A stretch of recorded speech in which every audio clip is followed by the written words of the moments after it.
Pessoal, boa tarde para vocês. Estamos aqui em mais um podcast do primeiro Congresso de Direito das Famílias do OAB Goiás e agora eu tô com a doutora Laura Landim. Prazer estar com você aqui, Laura. Laura, que é advogada, ela é presidente da Comissão de Direito das Sucessões. Não é isso, Laura? Isso mesmo, Matheus. Perfeito. Laura, obrigado, viu? Obrigado pelo seu tempo, obrigado por estar aqui conosco, né? E, bom, vamos bater esse papo aí, quero conhecer um pouco mais sobre você, sobre a sua atuação e ver como que a gente pode aprender com você hoje, tá bom? Tá bom, tudo bem. Perfeito. Laura, me conta um pouco mais aqui, dentro do seu tempo de atuação, como que você chegou em direito de família, né? Como que foi essa escolha? Tem gente que fala, não, direito de família me escolheu, eu que escolhi. Como é que foi pra você? Muito interessante essa pergunta, porque inclusive foi o tema do meu debate ontem na palestra que eu trouxe como debatedora. Você estava debatendo ontem à noite. À noite. No segundo momento? No primeiro painel. No primeiro Construção painel? de carreira sólida e advocacia. E Legal. esse foi o tema, né, que eu trouxe lá. Na verdade, eu não escolhi o direito de família. O direito de família me escolheu desde quando eu era muito pequena, né? Eu vivi a socioafetividade desde os 8 meses de vida. Eu vivi com os meus avós. Então, eu vivi uma filiação socioafetiva desde muito pequena. Uhum. Então, lá, o direito de família já fez essa escolha. E eu sempre quis ser advogada, desde os 6 anos de idade. Minha mãe tinha uma amiga que me inspirou muito. Na verdade, eu tive 2 amigas que eram muito elegantes e eu achava que era aquilo mesmo que eu queria. Que legal. Então, aos 6 anos foi algo visual. Visual. Nesse primeiro momento, você falou, nossa, advogada é chique demais. E hoje você tá elegantíssimo aqui com a gente. Ah, que bom, obrigada. E aí chegou depois, 6 anos, e aí e continua. E aí eu continuei, né, segui minha vida e fiz faculdade, né. Eu tinha um filho pequeno na época, fiz faculdade com um filho muito pequeno, ele ia pra faculdade comigo em alguns momentos, e sempre quis advogar, né. Na oportunidade que eu fiz advocacia, que eu fiz a faculdade, eu não podia estagiar, porque eu tinha que trabalhar de manhã, estudar à noite para poder pagar a faculdade. Então, eu não tinha muita escolha em relação a estagiar. Perfeito. Então, a minha advocacia foi bem na base do erro mesmo. Falei sobre isso ontem, mas o problema não é errar. E isso é uma convicção que eu sempre tive e que eu aconselho os jovens advogados. Que bom. Você não pode errar, você vai errar sempre. Uhum. Mas a sua convicção tem que ser de que você queria acertar, que você sempre vai acertar. Então, assim, eu aprendi toda a minha advocacia que eu tenho hoje já, uma carreira consolidada, né? Quanto tempo, doutora? Mesmo, tentativa e erro. 2013 que eu peguei minha inscrição de ordem, então tem 11 anos. 11 anos. 11 anos. Aham. Aí você tava falando que é muito interessante essa parte de entender que o erro faz parte, mas a gente tá se preparando cada vez mais. A convicção tem que ser de acertar. Né? Não tem nenhum problema de você errar, porque todos nós vamos errar em algum momento ou em vários momentos. Mas a sua convicção tem que ser de acertar. E aí eu não comecei a advogar automaticamente quando eu peguei a inscrição de ordem, porque eu trabalhava, e também de uma das minhas vivências que eu achei muito interessante também para a vida, é que eu trabalhava no hospital psiquiátrico, tá? Não é que eu recebi alta, tá bom? Eu realmente fiz a minha rescisão bonitinho. Deixa eu pesquisar aqui. É porque lá na minha cidade, eu tenho algumas pessoas que ainda me falam, moça lá do hospital psiquiátrico, eu vou ficar achando.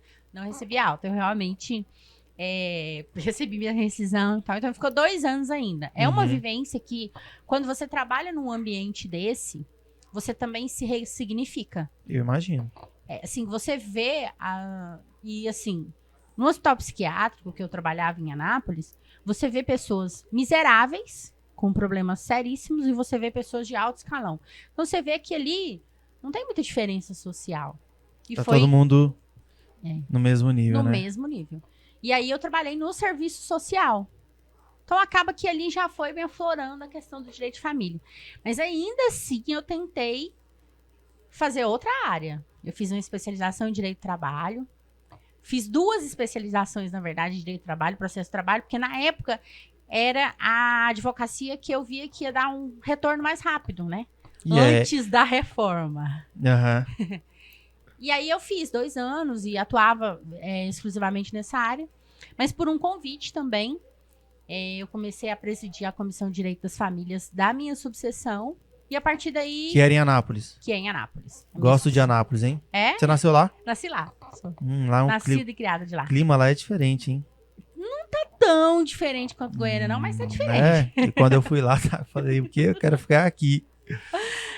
E aí, comecei a atuar. E aí eu recebi um convite. E aí o Direito de Família, desde então, me escolheu. Que legal.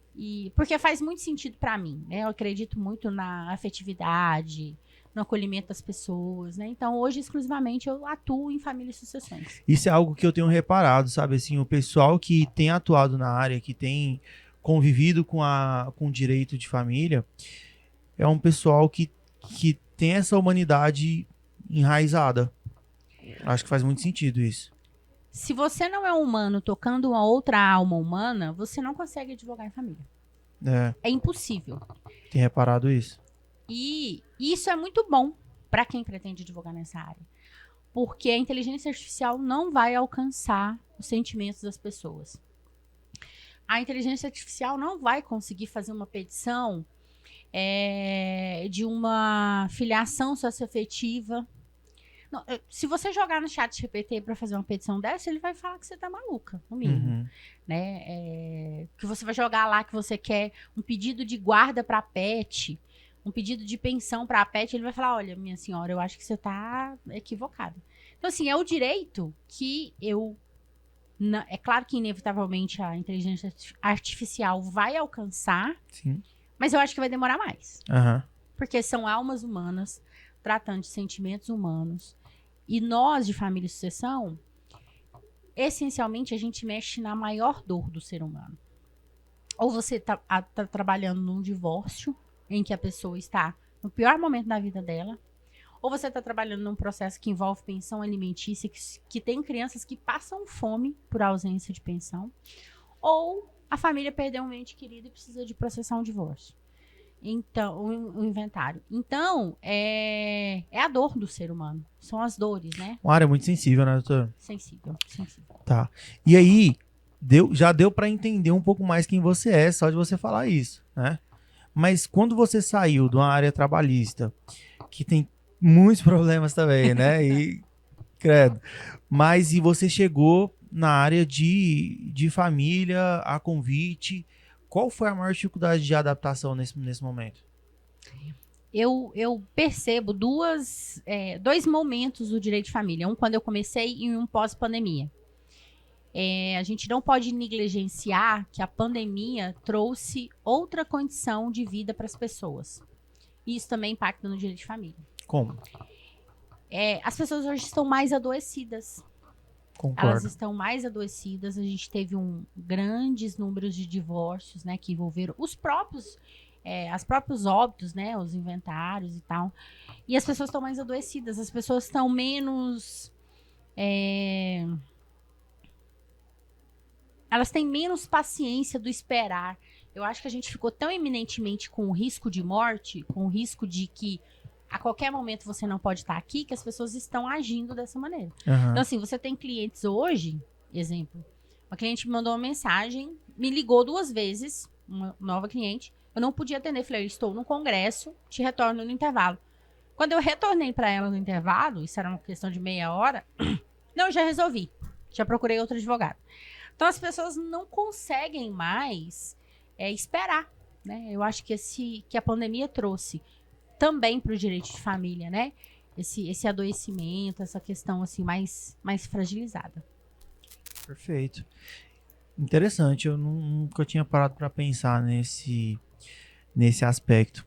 E dentro da sua área de atuação, o que você pode trazer para a gente de novidades, assim, que quem está assistindo a gente ainda não teve esse conhecimento, não teve esse entendimento? Falando um pouco mais voltado que você me contou que é uma área que você gosta muito, que é a área da união, né? Área de união, tudo mais. Parece que tem algumas atualizações aí que podem ser aprovadas ou não. Eu não entendo muito, mas quero que você me conte para a gente poder compreender junto um pouco mais sobre isso também. Vou contextualizar alguns exemplos, né? Ótimo. Nós estamos em trâmite de um anteprojeto, ainda vai passar por ambas as casas, né? Tanto o Senado quanto a Câmara dos Deputados ainda para discussão. Mas a gente tem um texto pronto de juristas que trabalharam em algumas alterações que já eram trazidas pelo Judiciário. Então a gente já tinha alguns entraves que alguns tribunais entendiam que sim, outros que não. E esse anteprojeto está trazendo essas discussões. É um anteprojeto, é um texto ainda que pode ter alterações ou não, mas ele vai trazer algumas alterações muito significativas. E o Congresso também veio trazer esse debate, e um dos pontos que são importantes, que vai ser trazido pelo texto, é o incentivo à não judicialização de algumas demandas, né? Em relação ao regime de bens, quando você vai casar, você pode escolher 4 regimes de bem hoje, né? Comunhão universal, comunhão parcial de bens, que é o que você adquire tudo depois do casamento, é de ambos, né? A separação total, separação e a comunhão de aquestros, né? Que essa, inclusive, do anteprojeto vai até tirar, porque na de aquestro você casa com seu marido e com o contador, porque você tem que fazer uma planilha todo mês para poder apresentar essa prestação de contas. Então, já casamento não... A3? A3, às cegas, né? E substancialmente, dentro desse regime de bens, ele tem impactos em tudo, né? O regime de bens, ele tem impactos quando você vai se separar, se você vai decidir se o que vocês tiveram, o que tinha antes, vai se dividir, e quando você vai morrer. As pessoas têm a impressão de que é a mesma regra, mas quando você morre, o regime de bens é aplicado em alguns casos de uma maneira, em outros de não.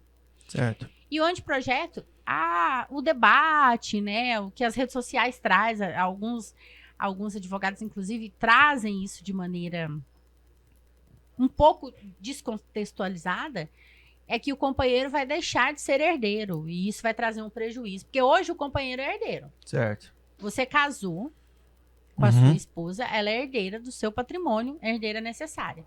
Então, você não pode dispor de mais de 50% do seu patrimônio em doação, porque você tem uma herdeira necessária. Certo, perfeito. Com o novo texto, nos moldes que vai vir, né, o companheiro deixa de ser herdeiro necessário. A gente vai manter ascendentes e descendentes somente como herdeiro necessário. Isso pode mudar, isso pode não mudar, mas é um debate que já está vindo para o mundo jurídico. Para eu entender, então, isso é estabelecido antes, no momento do contrato do casamento. Isso. Né? E aí, então tem que ser um comum acordo entre o casal ali que quem vai receber herança seriam somente os herdeiros. Isso. Porque as pessoas, elas, e claro que é convencional, quem tem que saber isso é o advogado. Né? Mas a gente tem aplicação para o divórcio e aplicação para a herança, são questões diferentes. Então, quando o herdeiro deixa, o companheiro, na verdade, vai ser companheiro ou convivente. Até o termo união estável vai sair do texto. Porque hoje você ou vive em casamento ou vive em união estável, de fato ou não. E aí, o novo texto traz convivente. Então, a gente vai ter companheiros, né? Que a gente está tratando de esposa, e convivente, que é quem vive junto. Perfeito. Então, a gente vai trazer esse contexto para essa possível alteração, né?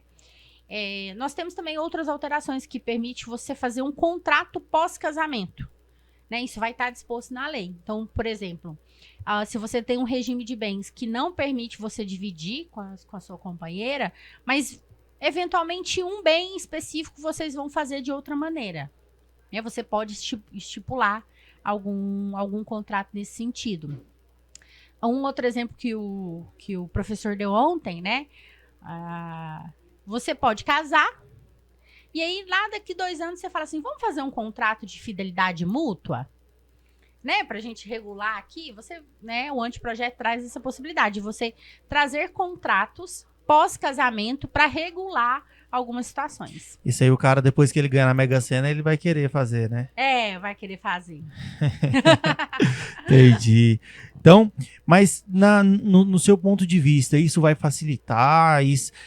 Você vê isso como uma... Porque é uma mudança significativa. Você vê isso como melhoria? acha que tem um cuidado? Como que você, né, que atua na área, tem cuidado disso e enxerga essa possível mudança? Na minha humilde opinião, né, nem sou tão jurista, né, nem sou jurista, mas eu acredito que não vai passar. Eu acho que o companheiro, ele vai permanecer como herdeiro necessário. Porque isso vai impactar em várias formações de várias famílias, inclusive das pessoas que estão ali votando. Então, eu acho que não vai passar. Eu acho que vai se manter o companheiro como herdeiro necessário. Mas o anteprojeto, ele traz muitas alterações que são extremamente importantes. Essa é um debate necessário, né? Mas eu acho que não vai passar. Eu acho que o companheiro vai continuar lá com ascendentes, descendentes como herdeiro necessário. Mas se passasse, o impacto, você acredita... É opinião mesmo, tá? Você acredita que seria positivo, negativo? Como advogada de família... Vamos separar muito bem as coisas aqui. A gente tá falando com advogada de família. Eu acho que tem casos e casos. Como eu sempre falo, cada processo é uma receita de bolo diferente. Perfeito. Eu acho que tem uniões... Não tava fácil, né? Eu acho que tem uniões que realmente você tem que impor a questão do herdeiro necessário, mas eu acho que não. Vou trazer um exemplo aqui pra gente abrir o debate, pra vocês entenderem a problemática do herdeiro necessário.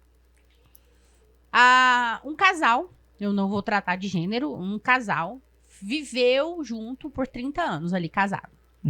Certo? E aí eles resolvem se separar. Depois de 30 anos, tiveram seus filhos, construindo um patrimônio considerável.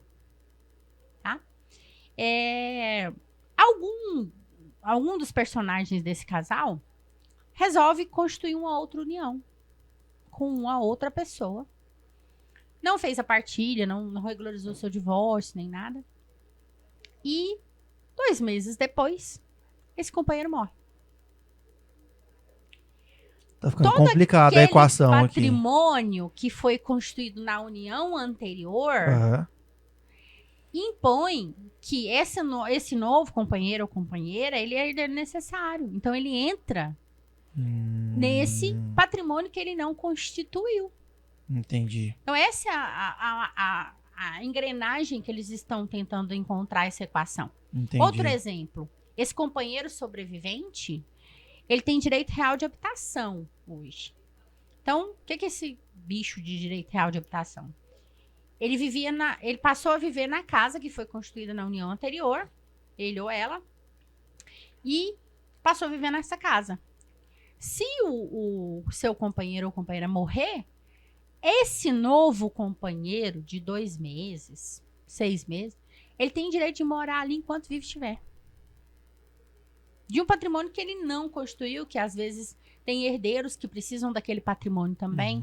Então, essa dinâmica de discussão em relação ao anteprojeto está tentando encontrar uma engrenagem para essas problemáticas. Perfeito. Entendi. Então, assim, a brincadeira ela pode ficar muito mais complexa. Muito mais complexa.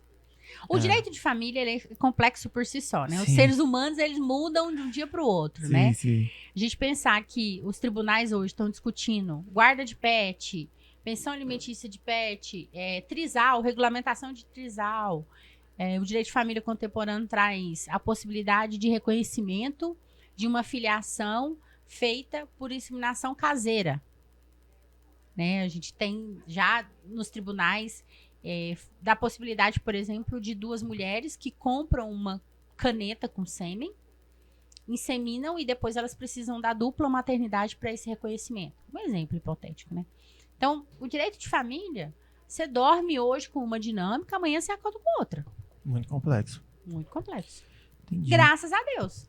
Porque você abre campo para novas expectativas a todos os dias. E aí eu te falo, doutor, assim, eu tenho abordado cada podcast que a gente tem trazido aqui, a importância do profissional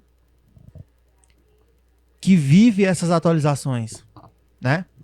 Porque acho que caso de família é muito comum você pegar ali, por exemplo, meu primo acabou de formar em direito, o que não tem um problema nenhum, né? Isso não quer dizer que ele é bom ou ruim, mas entender que existe um profissional competente, que atua, conhece casos, sabe os caminhos, isso é importante, né? extremamente importante, principalmente em família e sucessões. E eu vou falar mais, assim, vou puxar a sardinha pro meu time. Sucessões é extremamente importante que o advogado seja atualizado. E extremamente atualizado através de pós-graduação, através de cursos. Por quê? Um erro num envio de declaração de TCMD faz com que o seu cliente recolha o dobro de um imposto. Uhum. Isso é quase que irreversível, dependendo do erro do advogado. Então, assim, estavam conversando sobre isso, e por isso que é importante o advogado se atualizar, porque já saímos do tempo que os advogados eram generalistas. Hoje, você tem que ser especialista, você tem que procurar qualificação na área. Como. Porque, primeiro, o cliente já chega na sua mesa sabendo o que tem que fazer. Isso aí, ele já chega... doutora, é porque eu tenho um irmão e tal, vai ser... entendeu? Se você tem um primo que entrou na faculdade de Direito hoje, muito provavelmente, a hora que ele formar, o inventário ainda não acabou. Então, assim, é muito importante, principalmente para o direito sucessório, porque a gente vê erros, assim, severos em relação a inventários, que travam o inventário necessariamente porque o advogado não entende da matéria. Perfeito. Isso é muito sério, né? Isso é muito importante a gente lidar com isso. E aí, puxando até a sardinha pro meu lado, a importância de você fazer de qualidade também, né? Eu vejo, eu que sou da área comercial, fico vendo assim, mas o preço, né? Pô, eu tô trazendo gente qualificada para te ensinar. Vocês trazem o Conrado Paulino. Tô trazendo o Conrado Paulino. Paulino. Exato. Coordenador da pós. Então, assim, pensa o time que o próprio Conrado não vai fazer questão de montar para dar aula numa pós dessa. Falar de família e sucessões. Então, assim, eu fico, assim, revoltado nessa palavra, mas a pessoa que se posiciona pelo preço, ela vai ter um conhecimento inferior. Não tem como. Porque eu não consigo pagar a hora de um Conrado Paulino pagando barato. Ele escreve os livros, né? Os principais, Exato. Os maiores doutrinadores. Na verdade, sim, se não o maior... Conrado, você anota isso aí, que eu quero um livro novo. Que toda semana também ele lança um livro, né? Difícil acompanhar, né? Se não o maior, um dos maiores. Então, assim, isso. você vai estar sentado frente a frente para tirar suas dúvidas do escritório. E eu sempre falo isso, principalmente para o jovem advogado e para qualquer outro advogado. A concorrência está na média, da média para baixo. Uhum. Não existe concorrência quando você é um bom profissional. Não existe. Não existe. E vou só complementar a sua fala. O professor João Augusto, que é o dono do IGD, ele fala assim que o mercado nunca esteve tão bom. Porque eu acho que hoje o pessoal ele não tem entendido a importância de se capacitar, de se especializar, de aprofundar. Eu acho que todo mundo tem ficado satisfeito em viver na superficialidade. Isso é perigoso, mas isso deixa o mercado mais fácil, né? Mas para quem tem o entendimento que precisa escolher bons profissionais. Claro. E quando você é um profissional especializado, você entrega valor. Você não entrega preço. Perfeito. Entendeu? Então, assim, você vai sentar com o seu cliente, vai falar assim, olha, eu faço uma pós-graduação e tal. O valor do meu trabalho, eu vou facilitar a sua vida, assim. Porque o cliente que ele vai pagar um preço, vai ter em todo lugar. Só que você tem que procurar o cliente que vai pagar o seu valor. Isso é argumento de venda fortíssimo. Então isso você só faz consegue total isso através sentido. de qualificação. É isso. Não tem jeito. Seu valor vai ficando mais alto, né? Legal. Doutora, bom, eu quero deixar esse momento aberto agora, se você tiver alguma palavra final que você queira falar, né? Eu acho que é legal também, assim, para quem tá ingressando, ter uma presidente de comissão aqui que vive esse ambiente de OAB, vive esse ambiente de... como é que eu posso falar? De estudo, de aperfeiçoamento, né? Se você quiser deixar uma palavra de incentivo para quem está ingressando agora, quem está assistindo o conteúdo também, é o momento. Para quem está entrando agora na piscina, a piscina tá quentinha. Pode vir. Pode vir, tá quentinha. Brincadeiras à parte. Eu não acho que o mercado está saturado. Eu não acho que tem concorrência. Mas eu acho que se você procurar ser o melhor naquilo que você faz, você pode ter um contrato. Procure ser melhor naquele um contrato. Através de qualificação, com certeza o mercado vai te destacar. Então, assim, se envolva, vá nos eventos, faça networking, participe das comissões e procure sempre se diferenciar no mercado, porque Legal. é isso que o nosso cliente procura. Legal. Você tem visto o pessoal fazendo negócio aí dentro da sua comissão? Nossa, ótimas parcerias. Eu tenho parceria na minha comissão. Eu tenho parceria de indicação. Na comissão, a gente consegue arrumar emprego para colegas que pedem, entendeu? Então, assim. E tem gente que acha que é só política, tá? Ah, imagina! Não, eu faço amigos. Eu faço muito mais amigos. Na verdade, assim, a minha comissão de direito das associações, eu falo que é todo um time, né? Uhum. As meninas que vêm, porque a maioria é menina, né? Eu falo assim, cadê as meninas e tal? Então, assim, a gente faz amizade, a gente faz negócios. Você pode estar sentado ali numa reunião de comissão com um grande parceiro de negócio no futuro. Então, você não pode perder a oportunidade. Não fecha as portas, né? Nunca, imagina. Doutor, e deixa seu arroba aí pra gente, seu Instagram, pra gente poder divulgar, quem quiser conversar com você, quem quiser tirar dúvidas, quem quiser conhecer o seu trabalho, quem quiser contratar o seu trabalho, como é que te acha? Quem quiser bater um papo sem juridiquês, porque eu sou bem simplona assim mesmo. Dá pra ver. Também lá no Instagram. Meu IG é Laura Landim, _ADV. E vamos lá, me segue e vamos bater um papo, falar de direito de família de forma que as pessoas consigam compreender. Porque eu realmente, no meu Instagram, eu acredito que a comunicação ela tem que ser simples, porque Perfeito. Só serve se a pessoa entender o que eu tô falando. Eu aprendi demais hoje. Coisa boa. E tô satisfeito. E te agradeço. Te agradeço pelo seu tempo, pela disponibilidade, pela simpatia também. Foi um prazer poder bater esse papo com você, informal, mas que trouxe muito conhecimento aqui pra gente. Que ótimo. Fica à disposição, a comissão também à disposição. E parabéns pelo projeto. Coisa boa, obrigado. Pessoal, então é isso. Então, estamos finalizando mais um podcast aqui no primeiro Congresso de Direito das Famílias, organizado pela OAB Goiás, com o prazer de bater um papo com a doutora Laura, presidente da Comissão de Direito das Famílias, e a gente se encontra num próximo aí, logo, logo, tá bom? Muito obrigado e um abraço para todos.